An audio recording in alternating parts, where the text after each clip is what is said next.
Friday morning, where we bring you the Kickstarter, the discussion of the day, which is really at intersection. And the intersection has politics, it has music, it has leadership.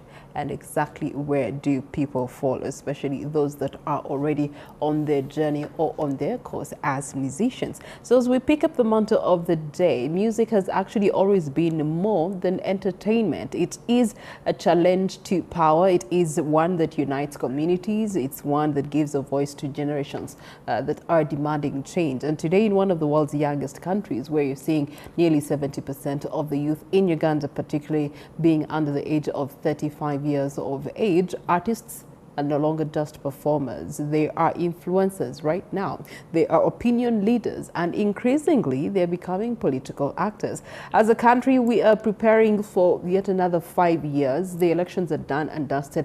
But if we can mirror back to the elections, we saw quite a number of artists being brought on board by different political parties and different political figures to support them extend their message to the masses, or to support them massage their message into the hearts and minds of masses. And on the other side, you also saw some artists also directly engaging in the political race and emerging as winners or losers. But at the end of the day, I think one of the questions that we must ask ourselves, when influence becomes political, what responsibility comes with it? Is politics becoming entertainment, or is entertainment becoming politics? Well, joining me this morning, I do have leaders that are in the music world, and they are at that intersection of leadership, politics, and their music. Hamlet Naturinda, a gospel recording artist and a youth mentor,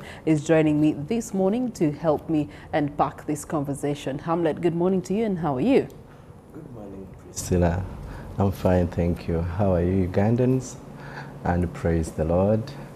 Yes. Okay, so for people who are hearing you for the first time as an artist, who is Hamlet Naturinda?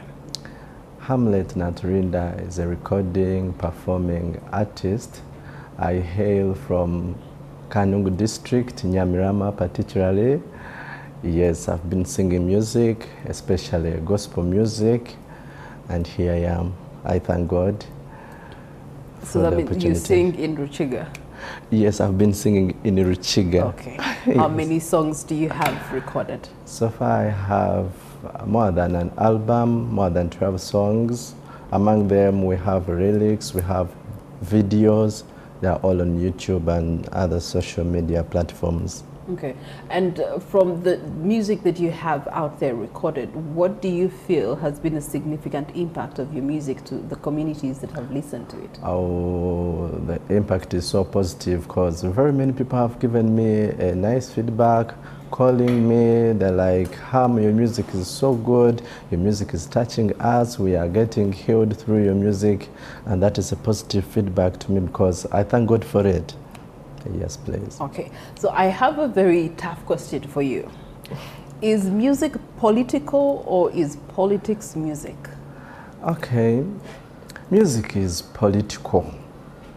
Reason being, like you've always been saying, very many politicians have used musicians in their rallies, in elections, near Kali, you find that most of the times as you're singing, you have that element of politics within you because you just cannot go out and sing a certain kind of music without that at the back of your mind. You have to think about it. What if this happens?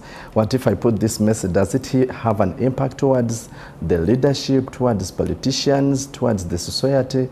That is how we do it. So you just cannot go and hit the studio without that at the back of your mind. Okay. So music ends up becoming political. Yes. Okay, on that note, and I ask because now I see a certain trend with our local artists here. They're increasingly being trusted as voices of influence and voices of schools of thought over the matters that are affecting Ugandans, especially on a national level, and sort of shaping the public conversation from where they are seated. Has music actually become very influential in the landscape of our politics as a country? Yes, it has. like I told you before, musicians play a very big role. Our music is always heard by people in the absence of politicians. So whenever I sing and put some information in the music which I put before people, there is something that these people are listening again and again. And especially when I add in politics and someone was maybe my fan, they may pick this information and end up going by what I support. In so doing, I persuade that person. Maybe if it was like between NOOP and NRM, for instance, and someone is my fan, someone follows my music, loves what I sing, and they find me singing for NRM or NOOP, for instance, someone may end up being persuaded because they love my music, they have always heard it, and now they will end up being on my side. So that is how our music, every other time, our music is always heard in the taxis, in the buses. People are sleeping while listening music in their homes.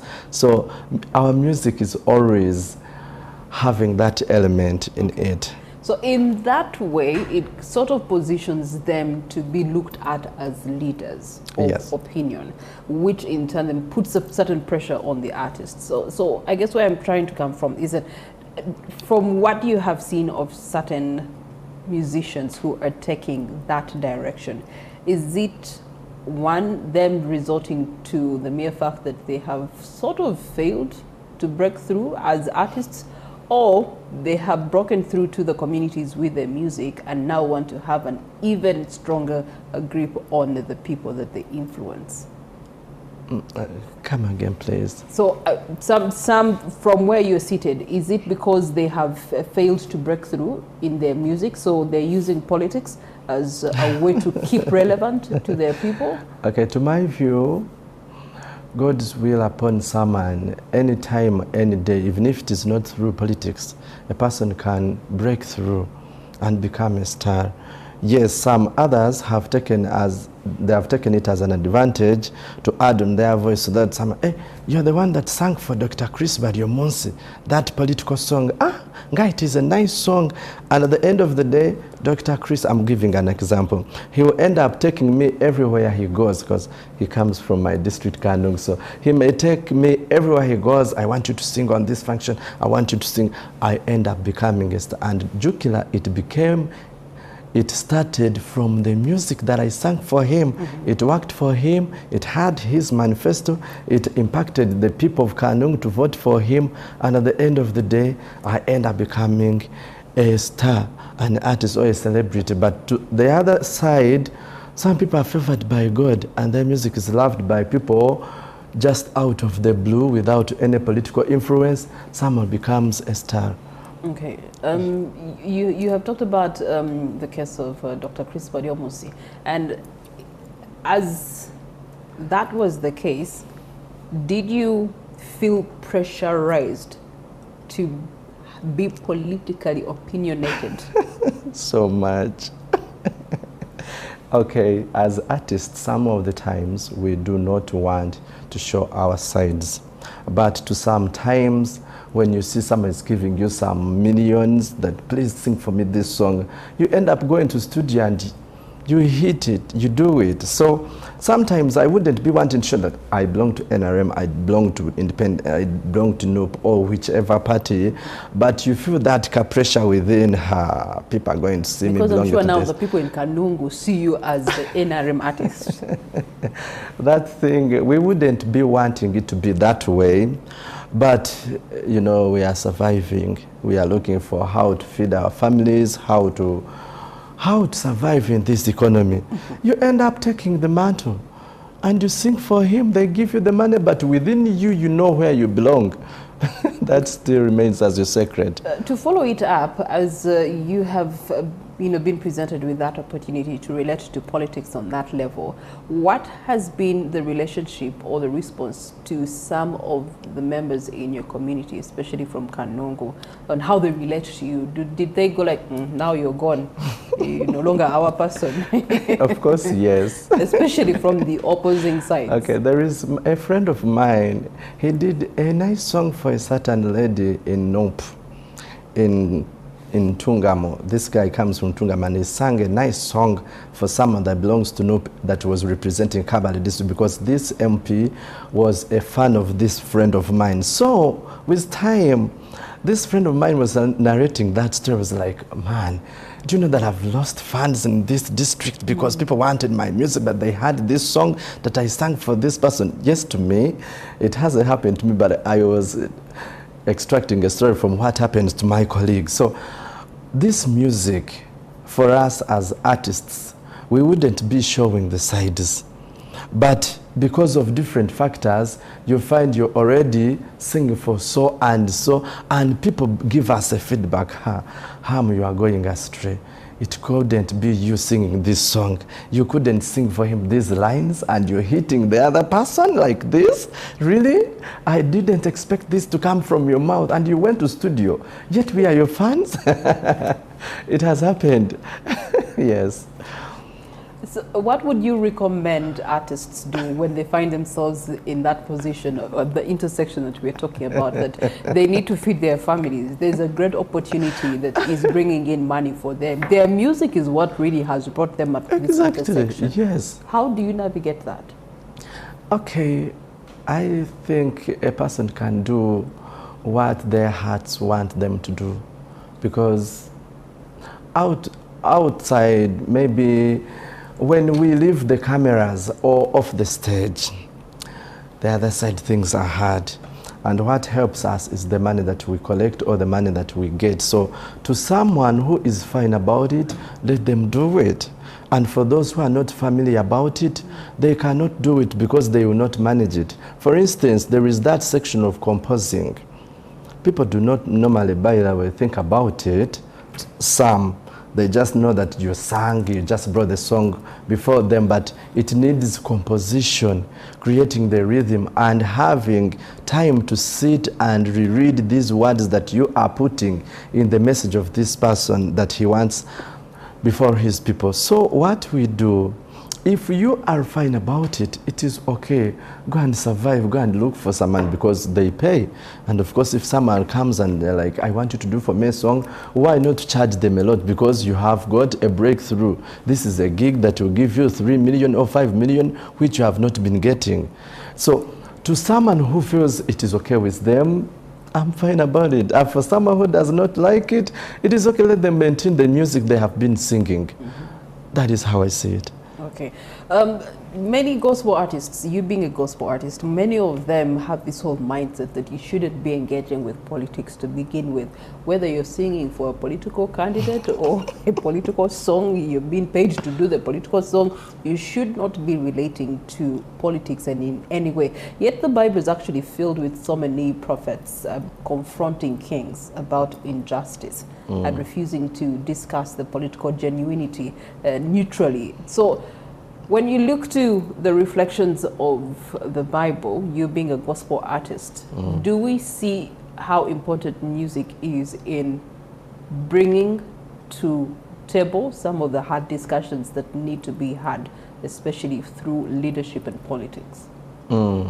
Yes, like I told you, music, you being a gospel artist or not being a gospel artist, it still remains music. Do you know that we go to the same studios with those secular musicians? And we pay the same amount. When we come to videos, we use the same people and they charge us the same. Someone some time back quoted something. I'm sorry to say that we are not Ephesians, we are Ugandans.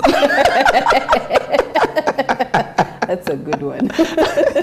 That here in Uganda, we have a Chiga, we have a Yankole, we are not the Ecclesiastes, we are not the Corinthians, we are not the what? The Colossians, the Thessalonians. So here in Uganda, things are a little bit different. We go to studios and we pay the same amount. And the way they are charging us is the way we should also charge our fans so that we can get something. By the way, people do not know the investment that a person puts in to have this music heard. You get it? So, as a gospel artist, it is still okay. We need to live. we need to get this money that you have put in music for long. Yes, it may not be seen, but when you go on the calculator and see how much you put in audio, videos, social media platform, influencers, promoters, TVs, radios, etc., you find that a lot is being spent on a daily basis. So when we come outside in the market, we expect it to be coming back.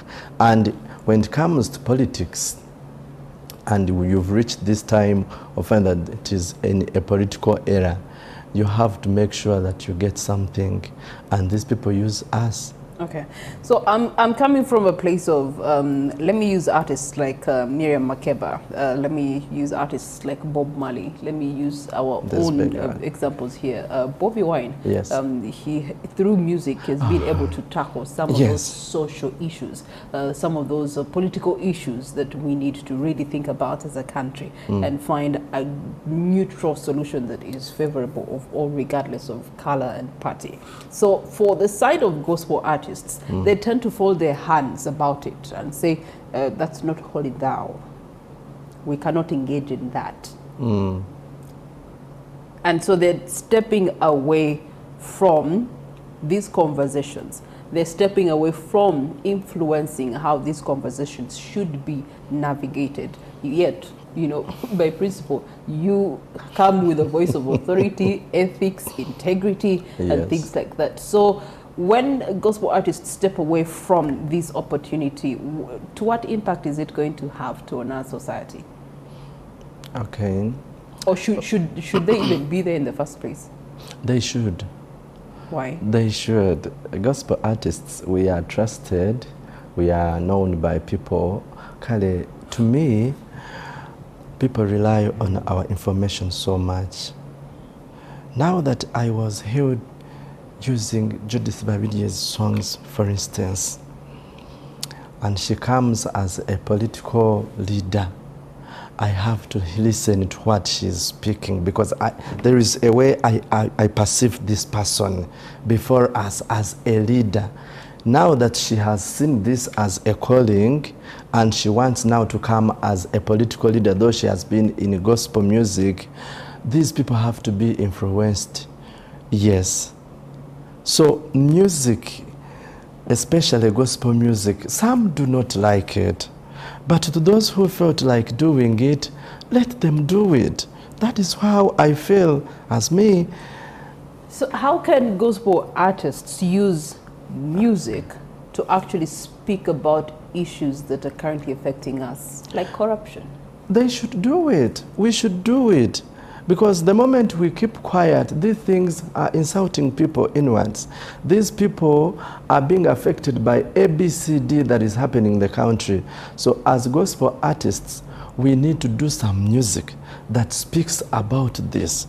Yet, yes, in this politics, sometimes you may not be liked. Sometimes you may face even court, you may face different platforms being interrogated about how you did this, this, and this. How do you speak about this that is done by your MP or your leader in parliament, you know? But we should speak the truth so that the people that we represent, the people that look forward to being like us, or our followers or fans, they can, okay, good, thank you for doing this, thank you for speaking about it. It has always been hurting us, seeing you keep quiet. Even the church leaders, not only in politics, not only in music, even our church leaders should speak about this, because these people that are in our audience, these people that are gathering in our churches, they need to hear you defend them. Yes. And similar is what we musicians, especially gospel musicians, should be doing. We need to speak about, for instance, corruption, different, maybe drug abuse, maybe etc. Yes. Okay, all right.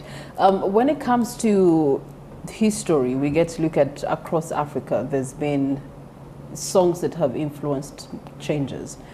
In South Africa, we had the anti-apartheid songs that were giving liberation to the people, and so many other parts of the country. This is artistry that is carrying a message that is igniting a fire for people to actually take charge of their responsibilities to their own countries, and in tandem it's causing change in their countries.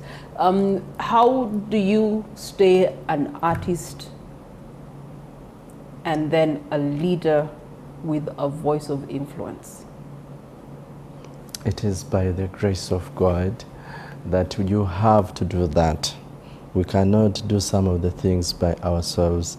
The grace of the Lord is the one that helps us to do them. So there is a way a person needs to conduct themselves as an example of the society in the ways they do their things. That is one of the ways that you will maybe remain as an artist and as a leader, because we have people that we meet on a daily basis, and people, they love what we do.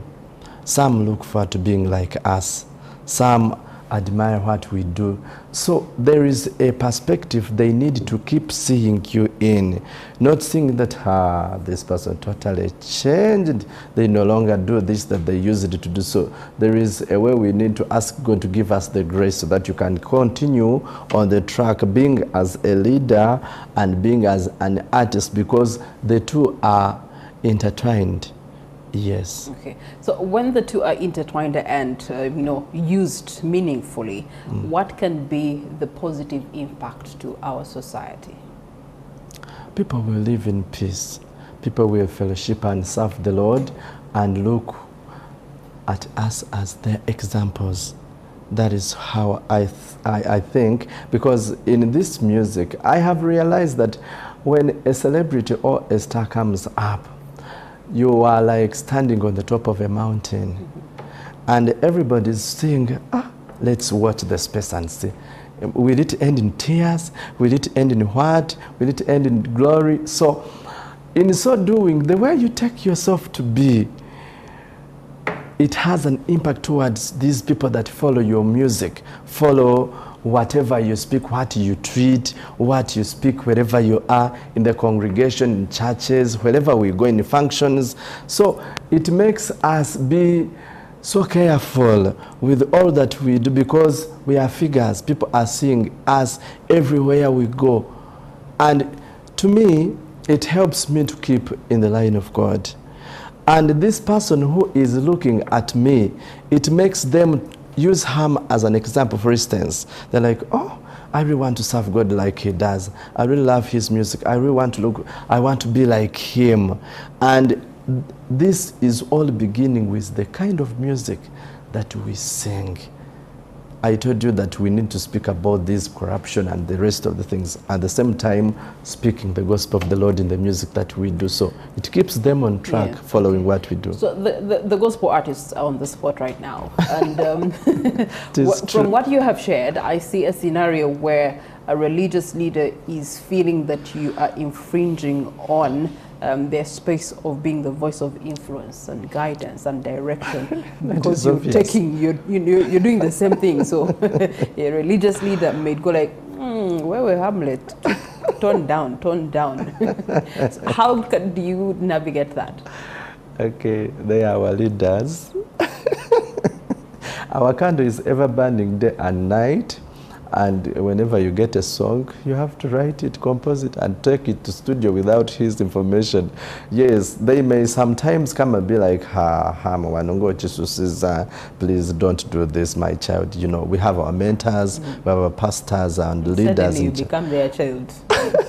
Yes, we are their children.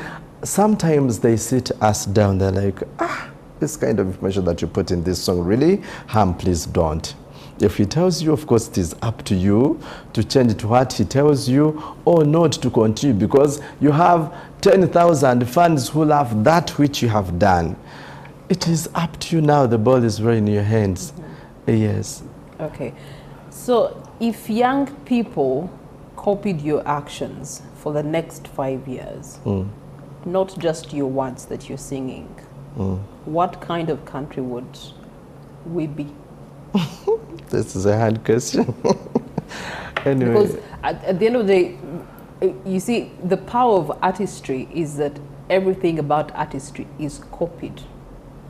Not only do people re-sing your music or replay it in their spaces, but your behaviors, your characters also get to be imparted onto the people that, you know, you Yes. have influence over with your music. In the next 5 years, like you've asked, I think we could be a nice country. We have children in the societies that are taking drugs, for instance. Others are running out of school. They don't want to study. Some have tuition, they don't want to study. Others don't have it and they have left it out. But to my thinking, if people kept on the track, especially the youth, oh God, we could be having a good country with people that are morally upright, that are sounding, that are doing what God wants us to do. Yes. Okay. Let's talk about drawing the lines also. There's Hamlet, the artist, and Hamlet, you know, a civic leader or a person who is having a voice over the things that are happening in our society. Where do you actually draw the line between protecting your career and speaking up against the things that you're seeing? It is hard because these things are different in their ways, but it is the grace of God that will help us through. We don't know what people think about us. They are outside there in the communities where we stay, where we live, where we work.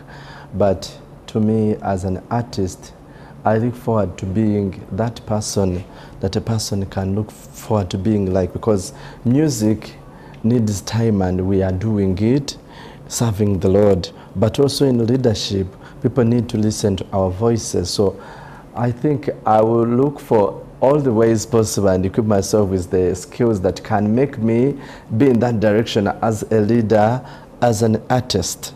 Yes, and we do research, we do different things so that we can compare ourselves and be in that position where the Lord wants us to be. I don't know whether you answered. Okay, but so when we, another element to that question, I asked, where do you draw the line?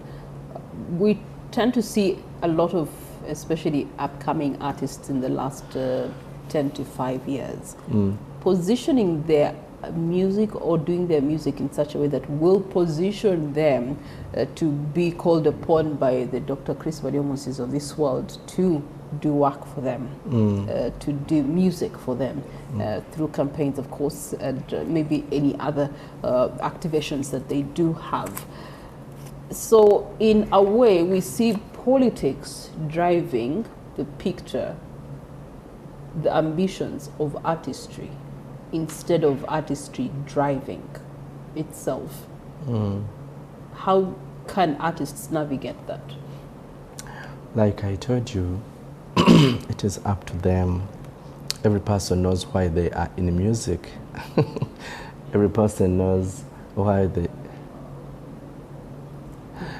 know why they are singing the music, the kind of music that they are doing. So if you want to stay in music and to become a politician, it is still up to you. Because now that I told you we have followers, for instance, if I stood as an MP in Kanu district right now, I know that some people have known about Hamlet music.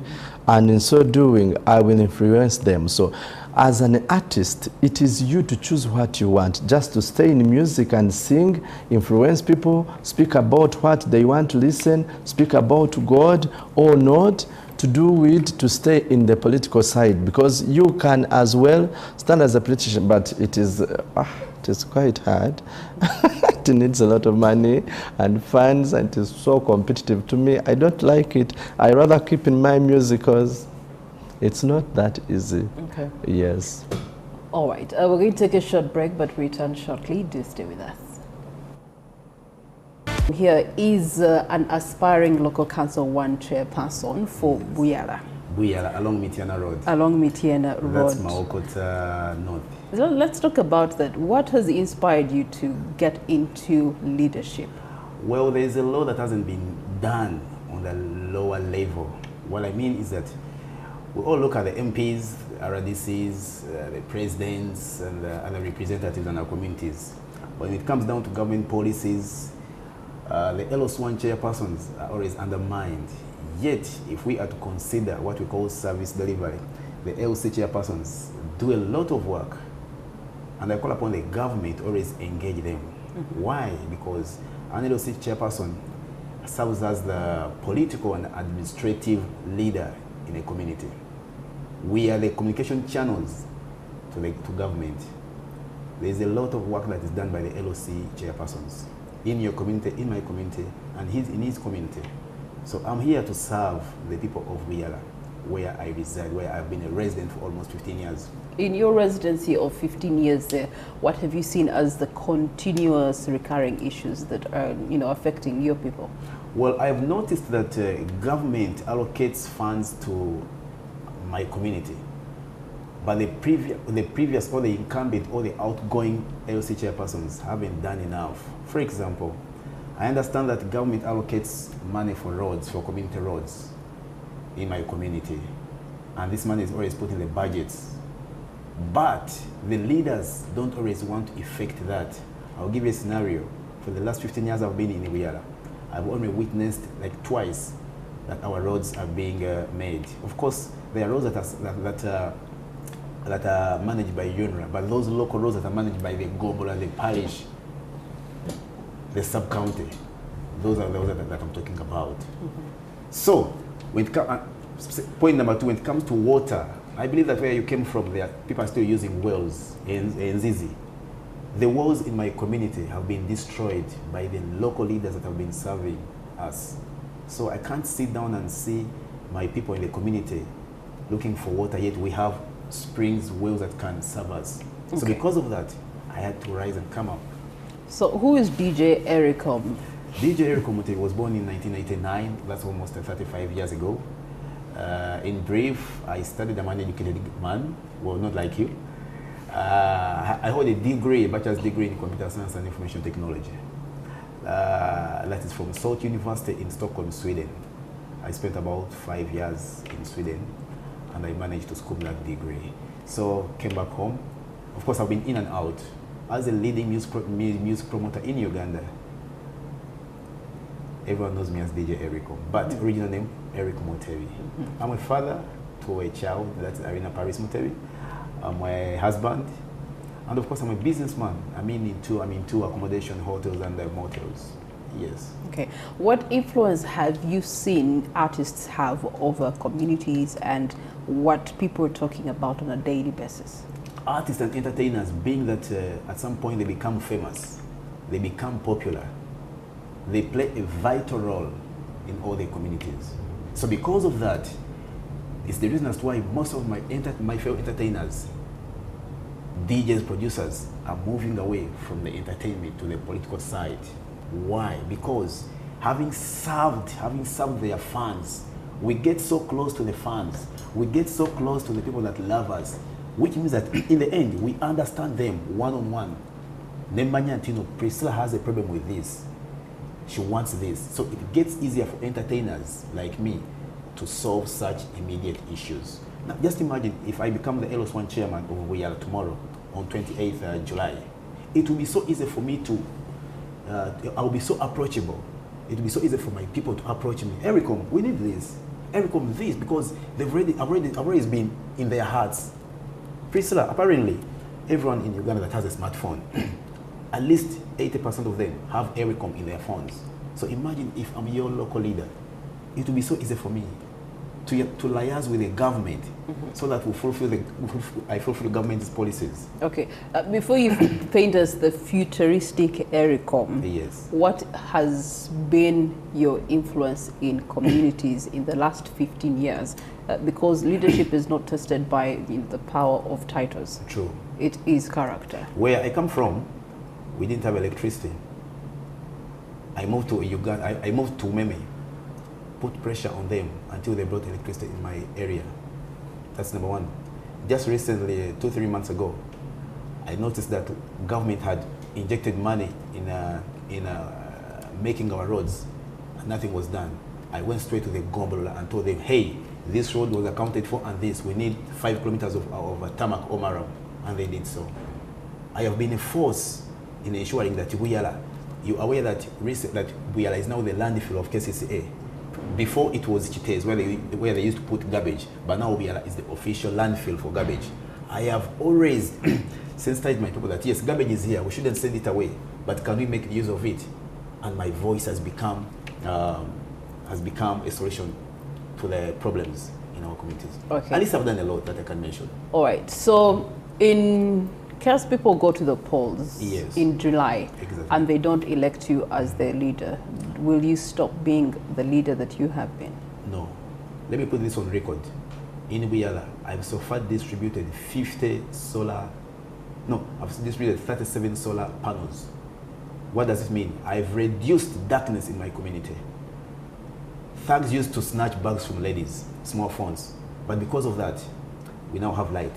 What does it mean? That I'm not here for only that seat. I'm here to serve. It doesn't matter whether I'm elected. But hey, I want to assure you this. I'm the next LS1 chairperson in Wiyala. Why is it important that people need to pay attention to politics, and what is the role of the arts industry in promoting people's attention to politics? Unlike in the past where we had political education taught in schools, apparently it's not there anymore. If it was then, you wouldn't ask me this. But again, if I'm to answer, I want to tell you this. Politics plays a vital role in everything, even where we are right now. Politics is here. Why? Anyone, any order from above might say, go and switch off NTV. That is politics. So artists are playing a vital role in the political arena of this country. Why? Because they have a strong voice. We have the voices. No matter whether you're a gospel artist or a secular artist, you have the voice. So if we don't use that voice, if we don't use that chance, we may end up seeing our country going down in storms. Okay. Yes. All right. As we come to the close of this conversation, exploring the intersection of politics, leadership, and music, Hamlet, what would be your closing remark, and what would be your call to action for the different stakeholders? Okay. Thank you so much for that question.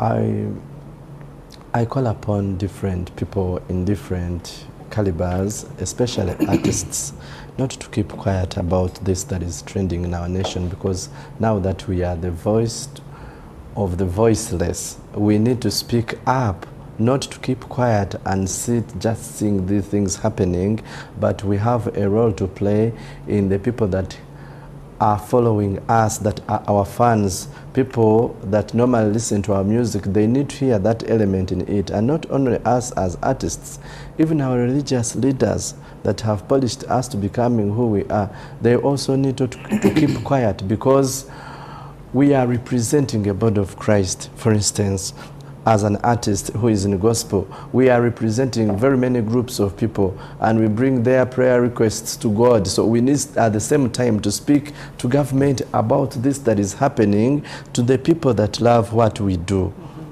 Yes, okay. Please. All right. Eric? Yeah. I call upon all Ugandans, wherever they are, in your communities, please stand up, go out and vote come on 28th July, go and vote. Why? This matters a lot. In a minute, let me explain to you. The LC chairperson helps in disputes and presiding meetings. An LC chairperson is the one that will give you a recommendation letter. Hey, I'm applying for a job at NTV. They will need that later. An LC chairperson helps the government, monitors government policies and government services. An LC chairperson, what does he do? LC chairperson acts as a local court. Way back, we used to have what we call a court in Gabatu de Maka. They will sit somewhere and resolve disputes. If someone stole chicken, to Tulewa and San, we say, okay, you stole chicken, we shouldn't take you to police. Can we resolve this? So I call upon all Ugandans out there, please stand up, come and take up these positions, because it's you, as long as you're above 18. It doesn't matter whether you are in the entertainment, you are a DJ. Well, I'm a DJ. Well, at least I've done something in my community. Priscilla, I'm one of the most traveled DJs in Uganda, having been in 47 countries. I've got knowledge from wherever I have been.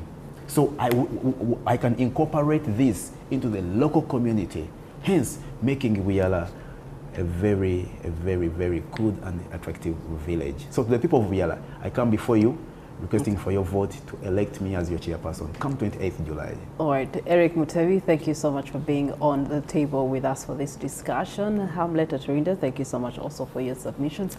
And both of them were really helping us explore the intersection between politics, leadership, and music. There's an African proverb that actually reminds us a drum sounds because someone chooses to strike it.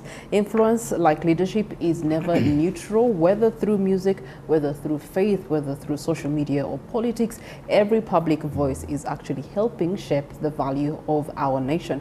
And perhaps the real question isn't whether artists should enter politics, it is whether anyone blessed with influence can actually afford to remain indifferent to the challenges facing the communities that they are they've been given a platform for. So to all the artists out there this morning, as you have been part and parcel of this conversation, we trust that you are understanding the mandate that is upon you to help your communities speak up against the atrocities, against the injustices, so that they can receive the help and the aid and the solutions really that they need from the different leaders at different layers of leadership, whether social leaders, public leaders, or even religious leaders, cultural leaders, name it all. This brings us to the end of the Kickstarter here on Morning at NTV. We take a short break. We're being joined by Stephen Mbide.